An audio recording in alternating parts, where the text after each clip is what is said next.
After all these years of a promised Blu-ray release of The Farmer from Code Red Bill, was it actually worth the wait?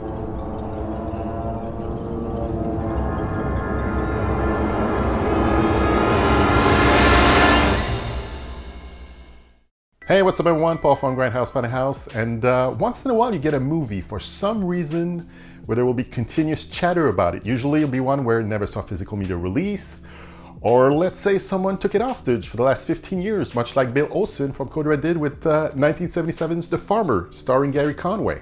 A bit of a backstory, The Farmer, or The Fama as Bill would call it, it was announced back in 2006 through a trailer for an upcoming DVD release by Code Red.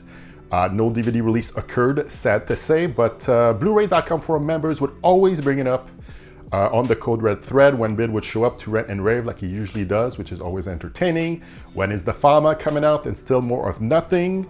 Until that is, back in early November when a fuzzy, color-faded copy of The Farmer was uploaded on YouTube. Obviously, lots of people got excited to see a lost 70s exploitation movie finally after 40 plus years, but then it got taken down by the Olsen brothers. Knowing that the movie was making the rounds, they finally decided to release it through Walt's brother of Bill, Scorpion Releasing Blu-ray label a few weeks ago, with a nice piece of cardboard around it and not much else. Just to give you an example on how crappy the YouTube copy was, I took a scene of the farmer driving his beat-up pickup truck to show you YouTube crappiness. To HD scan of the original negative's goodness. Quite the improvement, wouldn't you say? Although it is a pretty good HD scan, I'd say 10% of the movie has scenes where they couldn't do much with it while doing this transfer. The picture is grainier and doesn't match the scene that precedes it, but it's still a very much watchable regardless. And I gotta say, I am glad I hadn't watched the YouTube version when it came out because I was really tempted. And I got to watch the Blu-ray and enjoyed it. I was meant to be seen. So you might say, this is all well and good, Paul, but how's the movie? Does it live up to expectation? Well, I personally didn't have any, so it was a fine film for what it was. Kyle Martin, played by Gary Conway, returns home from the war as a Silver Star hero to his family farm, but finds out that there's no money left to run it and the bank wants it foreclosed. Then one night, a car crashes near his farm and he saves the lives of Johnny O, a gangster who's grateful that the farmer gave him a chance to live another day and gives him $1,500 as a thank you, but it's still not enough to save the farm. Then when Johnny O, who's big on the horse races, cheats fellow gangster Pacini out of $50,000, he takes it rather personally and melts his eyes out of his skull with acid to make an example out of him. Johnny O, wanting revenge on Pacini and his crew, asks the farmer to get his revenge on for him while paying him for doing so. Will the farmer be up to the chore and revenge everyone to death? From this point forward, this is your spoiler warning, so if you want to stay farmer fresh, when it comes to The Farmer, skip to the time shown here. It starts out great with the farmer on a train full of soldiers coming back home from WW2 when racism happens, when the bartender, who's black, can't serve alcohol to colors or Indians, and the farmer don't like that. So he gives his bottle of beer to the black soldier, and redneck assholes don't like that and want to start some shit. And of course the farmer has a clever comeback to his future ass kickers. You made two mistakes today. One was getting up, and the other was making fun of Shirley Temple. And they fight it out as a banjo plays in the background and gets thrown out of the moving train.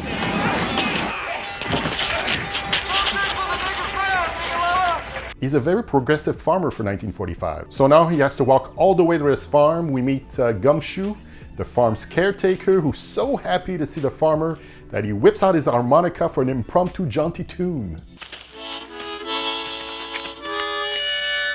The farmer finds out that his farm is in disrepair, there's no money left, and the bank wants to take his farm away. So we see him go to the bank and ask for one more extension. Can I have one more extension?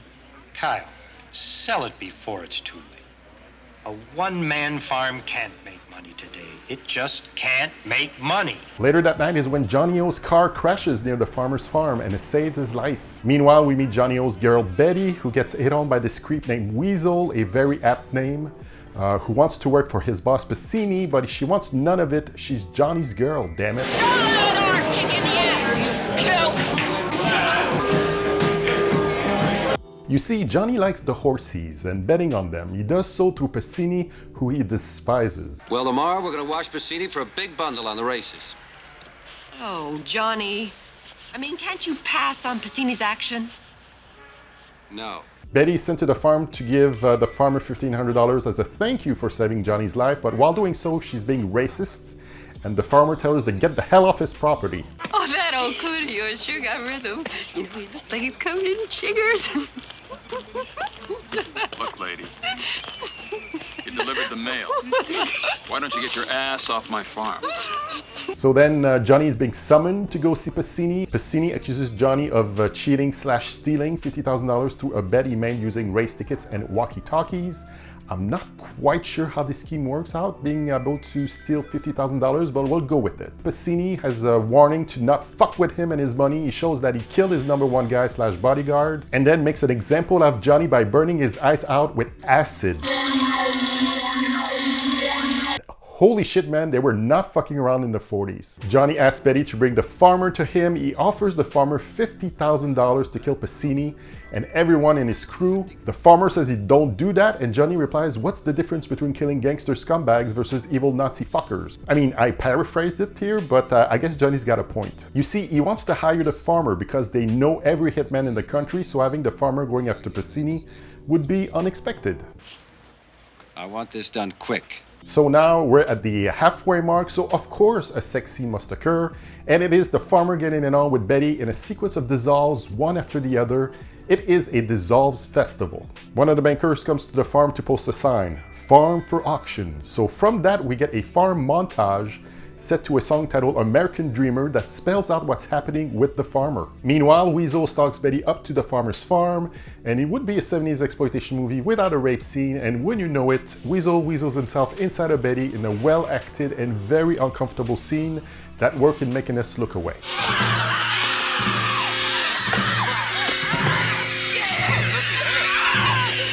Gumshoe stumbles upon the scene and tries to help Betty out, but Weasel shoots him and sets him on fire for his troubles and wanting to save Betty, and then the farm burns to the ground.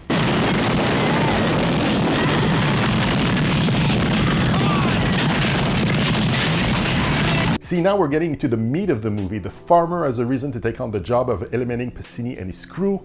It's not just about the money to save the farm anymore, which is in a pile of ashes, but to avenge Gumshoe's death and Betty's raped by that scumbag Weasel. He gets a list of people he needs to kill. He's weaponing up. We get the first kill in a parking lot, getting his choke on.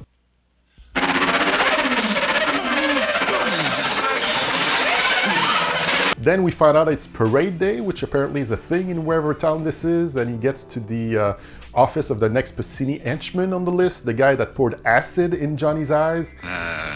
This parade day and I'm closed.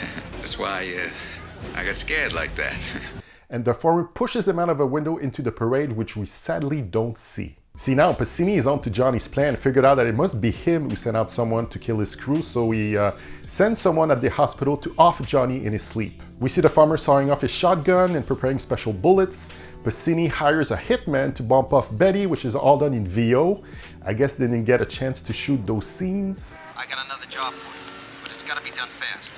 Betty and the farmer meets up at a diner, says to Betty, it's not about the money anymore. Now it's personal. The farmer goes to Pacini's headquarters, locks every door on the premises, he shotgun blasts another of Pacini's flunkies. Then it's all to Pacini himself, who also gets blasted away. Pacini! They save the best for last, so we go through a shootout between the farmer and Weasel. The farmer shoots Weasel right in the dick, and then blows his head off really up close. Oh, don't do it! That's for Betty. And this is for me. The farmer does not fuck around, people. So now we're back at the farm, what's left of it. The hitman hired by Pacini followed Betty there. The hitman is taking his sweet ass time teasing us on when he's gonna shoot her. He takes so much time setting up his shop, in fact, that a farmer manages to get back there before he does anything. But then we get a reveal, a twist that I did not see coming, and you probably won't either, which really closed this out with a bang and will not spoil, so you will have one thing to be surprised about. A few more things. Gary Conway didn't do much acting after The Farmer, but what he did do was to write a few movies in the 80s for my favorite movie studio of that era, and dare I say of all time, and that's Cannon Films, of course. That's right, he wrote 3 Cannon classics. Well, one is a classic, Over the Top, and he also did American Ninja 2, The Confrontation, and American Ninja 3, Blood Hunt, a story credit for Over the Top, and he wrote the screenplays for American Ninja 2 and 3. So yeah, you gotta thank Gary Conway for Sylvester Stallone's arm wrestling movie. In a rush to release this Blu-ray, there's not much special features on this. If a special feature like the music only track, which I don't know who actually will listen to this, I'd rather get the vinyl, which there's one apparently that seems hard to find, and there's trailers if you would consider that special. The Blu-ray with slipcover will only have 2,500 copies run, which after it sells out will have a standard version release, but I'd say if you really want it, grab the slipcover version now, because you never know with the farmer, they might want to lock it back up again in Bill's vault, aka Bill's filthy bathroom. However, if you do want to see special features vis-a-vis the farmer, Eric Zaldivar, who's a producer on many of your favorite genre documentaries like Eurocrime, the Italian cop and gangster films that ruled the 70s, he produces Blu-ray special features, does interviews, and he's quite the spaghetti western expert, decided to take it upon himself to reach out to Gary Conway to interview him, and he even recorded a commentary while Gary was watching the movie, which will be released at a later date. Mike Malloy, who directed Eurocrime, did an interview with Johnny Popwell, who played the black soldier at the beginning of the movie. So all of this will obviously not be part of this Blu-ray, but keep an eye out for this, which should be released in a not so distant future if you want to know more about The Farmer.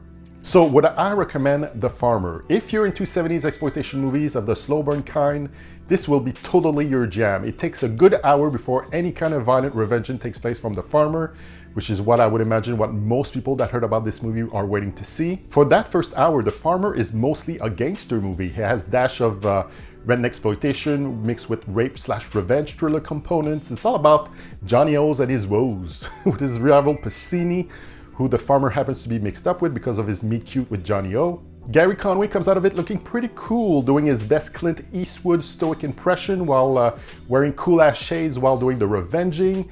He's just the guy that gets to monetize his special set of skills he learned during WW2, while also being a shitty farmer. I'd give his actual farming skills a 4, maybe 5 at best. If you were expecting to watch another Death Wish here, that ain't it. What you'll get is 5, maybe 6 kills total, really well done kills, but it's not that big of a bloody rampage. And if you want to make a night out of it, I'd say this would make a great triple bill with Rolling Thunder, starring William Devane, which came out the same year as The Farmer, and 1974 Mr. Majestic, starring the legend that is Charles Bronson, which all 3 films deal with very similar themes of being war vets that's in need of revenging. I'm giving it 6 pitchforks out of 10. So that was my review for The Farmer. Go visit all my socials at Grindhouse Funhouse. In the comment section below, let me know your thoughts on The Farmer. Were your expectations met after all these years of waiting to see it, or did you think the hype for it did not match the final results? Do let me know. More Grindhouse exploitation movies reviews coming up soon, so stay tuned. Thank you for watching, and I'll say to you, ciao bye for now.